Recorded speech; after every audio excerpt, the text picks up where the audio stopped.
It didn't take long for me to make my mind up that I wanted to do it. It was pretty much impulsive. As soon as I got the text message, the reply went back within a minute. It was something that I definitely wanted to do years and years ago. I just didn't know the right avenue to go down, and it was just hard. But when Ian contacted me, it was a no-brainer. It was straight out of the box. I've known Ian and Brett a few years, and when I got to meet him again for the first time in a long time, you know, the old high fives and how you doing sort of thing. The 12-hour drive up to Orkney was probably going to be a bit of a drag, but it wasn't too bad. The company were good. Ian and Brett were a good laugh, plenty of banter. We were a bit quiet in the car. We were sort of maybe playing ridiculous games. Ow.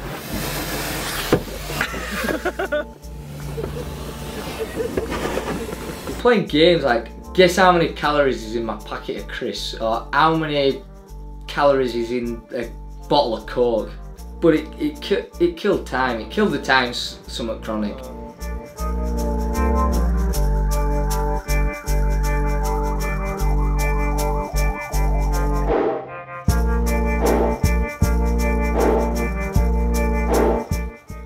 Ian and Brett were doing shows throughout the day, and the world record was the sort of finale of the whole show itself.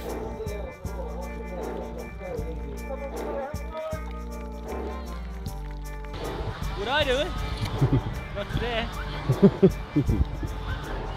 I really like the idea of having it, because I think it'll stay for a while. The current record stood for almost over 10 years. So if you get this, you could have it for like 20 years. You know, there's not many people go over 4 meters, is there? I got involved with the first show, did a bit of an introduction, and Ian brought me in just to explain who I was, what I was doing, or what I was going to try and do.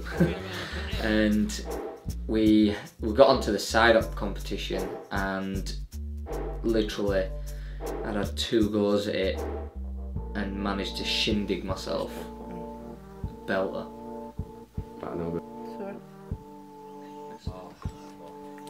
Oh, it's gone in. It's gone in. Get those hands away from me.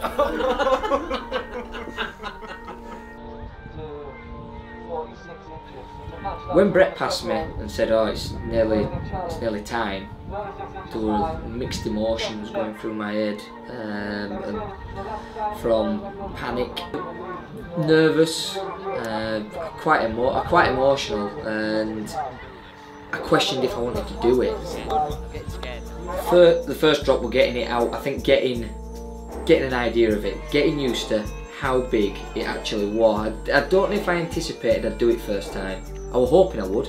It'd have made it a lot easier. When the bars ripped back, it scared me to death. The bars ripping back was as something broken. As a bike broken, a vibe broken. The second goal was I had to do it, and I knew I could do it from what I'd done wrong on the first one. The adrenaline were pumping. Just had to straighten my bars, and literally I was back up there within a matter of minutes, maybe 2 or 3 minutes max. And I didn't mess about when I got up there. I literally was get back up there, get on it, get to edge, and just hope that it all went well.